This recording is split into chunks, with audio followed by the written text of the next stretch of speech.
In the previous episodes of LMD podcast, we discussed compliance and the creation of Sri Lanka's first compliance-led Center of Excellence with Ravi de Silva, founder and CEO of Dairies Partners, and Vishwanath Pai, the CEO of Ascent Business Solutions. In this episode, we're going to talk about what this exactly means for Sri Lankan companies, especially banks. Welcome to you, Ravi and Vish. So, Ravi, exciting times ahead, and we're waiting to see what this Center of Excellence, compliance-led Center of Excellence, actually translates into. What is it? I know you mentioned fintech companies, but what does this mean for our local banks? The more traditional banks. I think you've seen what's happening today, right? And I think for traditional banks, this gives them an opportunity as well to access global enterprise-grade compliance skill set Right.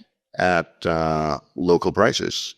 And I mean, I sound like a sales guy here, but it's the truth. Right. I think we talked about the burden. People look at compliance as a burden. We've always talked about, if you go to our website, you'll see, we always talk about compliance being a growth factor, an advantage. And you have to have, if you see in the global banking arena, any decision today that been made, a compliance officer is sitting at the table. And I think that's going to this is the opportunity for those banks to sort of start thinking about. There's no small bank, all banks need this. Of course. All banks need to have compliance.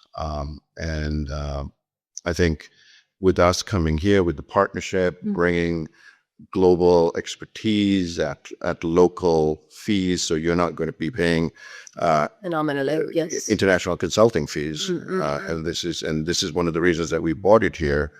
Sri Lankans working on this work, and with the global talent and the skill set, and it's now accessible to all Sri Lankan banks actually. I'm going to ask you a question on behalf of any CEO of a bank who's listening in. What can you do for them? Oh, I mean, let's start with a stress test. Right. You've seen what's happened at banks today. Well, we can start with where are the controls standing today? What are fraud controls, anti-money laundering controls? Right. And then figure out, hey, is there a risk? Certain areas, if there is, let's think about how to change that. You're going into digital banking, right? And you're about to launch a product.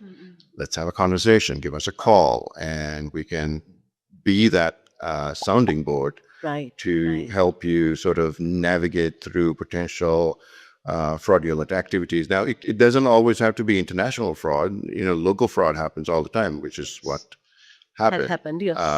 So, all of those can be discussed. And it also shows the bank board and the C-suite that you have the client's best interest. I mean, compliance at the end of the day is protecting the customer's money, and in general the Sri Lankan financial system. So that shows corporate responsibility. Yes. And that also shows the shareholders that, you are serious about moving forward. You are serious about the future. Yeah. And these are not just decisions that we make just on the fly. We bring in global experts to discuss how these things need to be moving forward compliantly, regulatory, and possibly, if you're going to move beyond the borders of Sri Lanka, how that work as well. So, I think give us a call. So compliance, you're saying, is going to be there. I mean, in terms of marketing and new product development, to customer service, to investments, like it sounds as if it's across the board. It is across the board. And that's what we provide as well. So we're talking about crypto compliance here, but Dairies Partners is an end-to-end compliance solution provider, and we call ourselves compliance as a service. So we have fractional chief compliance officers who are actual compliance officers, chief compliance officers of large organizations, now working for small organizations. So the boards of those organizations can now access that kind of sort of skill set, right, at an affordable pricing point, and that's what we bring. And turning to Vish now, the Center of Excellence is going to make everyone happy. Fintechs, banks, more traditional companies. To any CEO listening in, how can this Center of Excellence and this partnership that you are having with Iris, how can it help them? Yeah, I think we have a great partnership with DRS in terms of understanding, in terms of how do they do their assessments, how do they identify risk, right, and how do we connect with what they find, right? That's the connectivity. We will have to build our own skill set, ensure we are building technology so we can ensure that the customers that DRS kind of brings in, right, are they are serviced well, right? Because at the end of the day, you might get business with references, you might get business with, because people know people, but you can only keep business if you are able to manage and maintain trust. Right. And trust is always built on delivery. So if you don't deliver over a period of time, you are going to lose business, right? So our focus right now is to ensure that DRS is gonna do the assessment, the sale part of it, and we will ensure that we do everything to support their endeavor, ensure that the customers that they are bringing in are serviced well through the things that I just mentioned, which is the talent that we have and the technology investments that we are making. And if I ask you something like this, I mean, when a customer does come in, they are also forming a partnership with you, because it's not something that, it's not a one-sided kind of process here. What will make that partnership work? What should be the ingredients that should come in from both sides? That's a great question, right? So, and I say this every time I meet a C-suite, C-suite within a customer organization. 70% of the projects fail not because of the technology, not because of the people, but we can't manage the change that comes along with it, right? So change management is weak. That is why you cannot really get the benefit out of the investments that you're making. Yeah. Right. Yeah. So the first thing that I tell any customer is, how are you set up culturally? Right. Right. What's your culture? And I've seen customers making unreasonable journey or asking for unreasonable journey, but culturally they are not, fit for that journey. You know what I mean? I'm not saying it in a negative way, right? Because what happens is, if employees are not sold into that, journey, because at the end of the day, the transformation is going to happen at the levels which are at, the bottom levels. Yeah. Right. It starts from there and it kind of moves up. Right.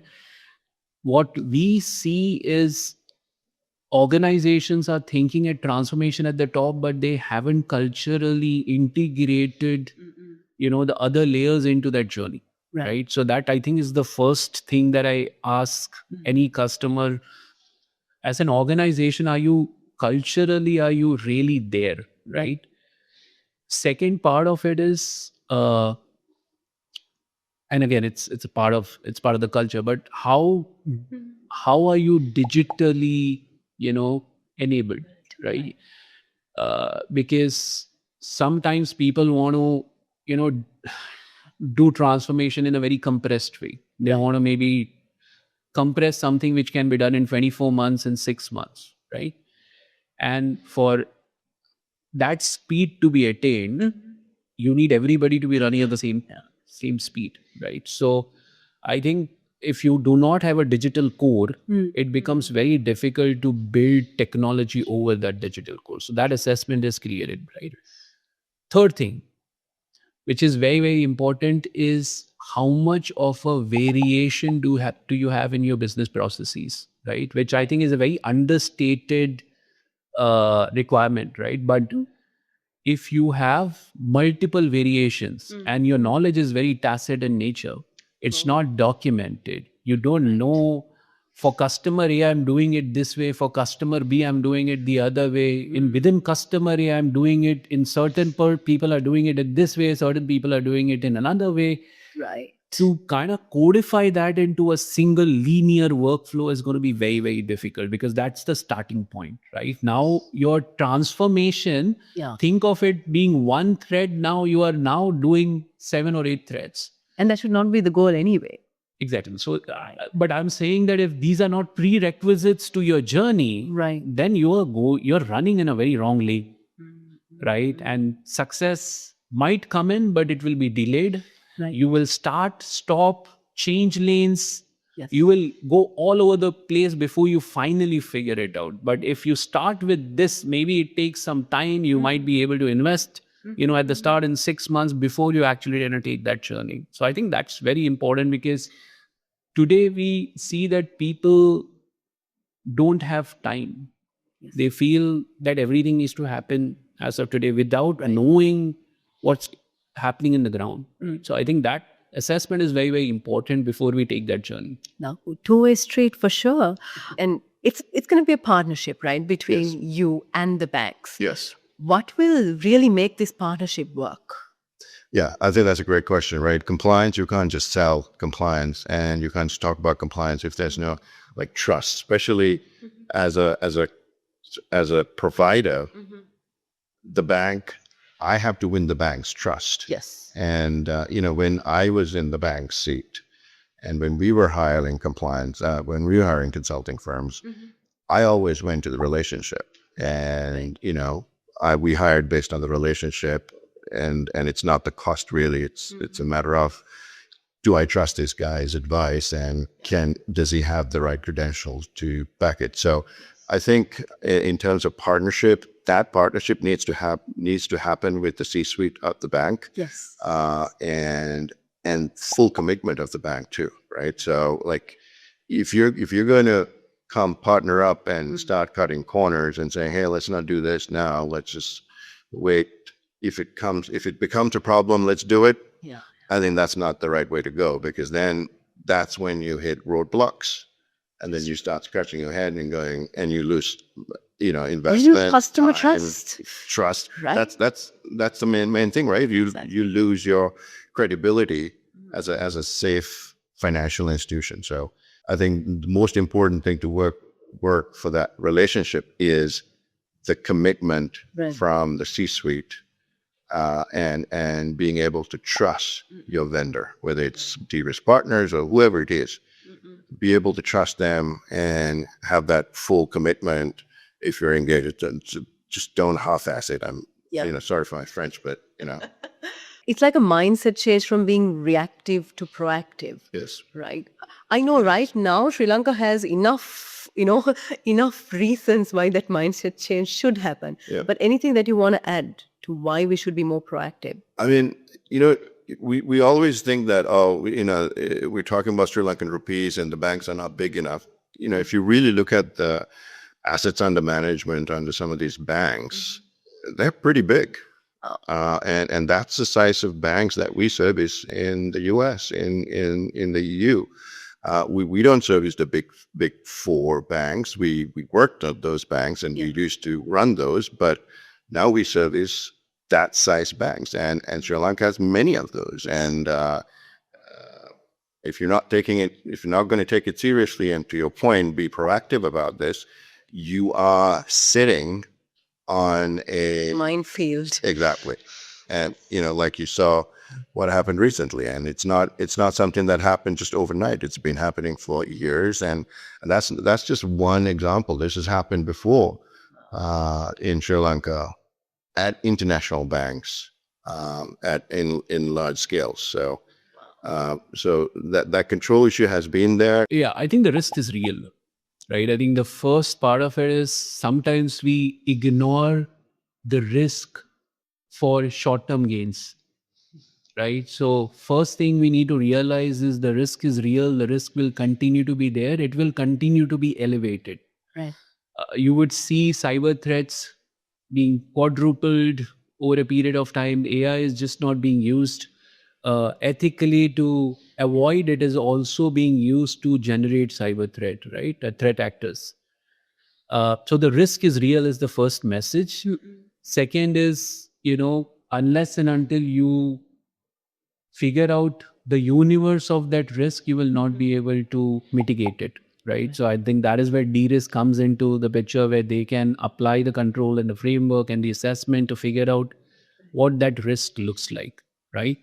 And then, of course, once you identify that risk for that mitigation, how can ASIM come into picture, or not even Ascent, right? I think it is more in terms of you can do it internally, you can do it through Ascent, whatever is beneficial. But I think the first step is towards understanding that the risk is there, because we've been traditionally, we have been price sensitive and we've been ignoring risk, because we don't want to spend. And then you get into these events, right?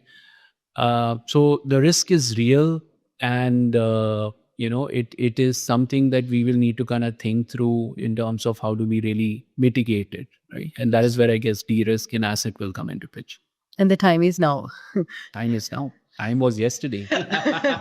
Good one. Now is the time to change that mindset, be proactive.